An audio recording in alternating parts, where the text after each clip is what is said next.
سہون شریف سے خبر شامل کرتے ہیں کرائم رپورٹر وسیم کی۔ سہون میں پاکستان تحریک انصاف ضلع جام شورو کے صدر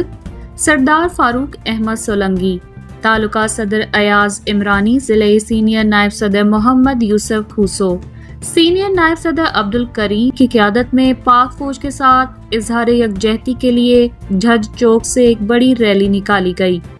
ریلی میں تمام مکاتب فکر کے لوگوں اور شہریوں نے بڑی تعداد میں شرکت کی اور پرجوش انداز میں پاک فوج زندہ باد کے نعرے لگائے گئے اور ریلی جیش چوک سے پیدل گولڈن کراسنگ پہنچی، جہاں جنگ میں سرحد پر سہون شہر سے تعلق رکھنے والے فضائیہ کے جوان اخلاق احمد لاکھو، اس کی بہادری پر ان کے والد لا فاضل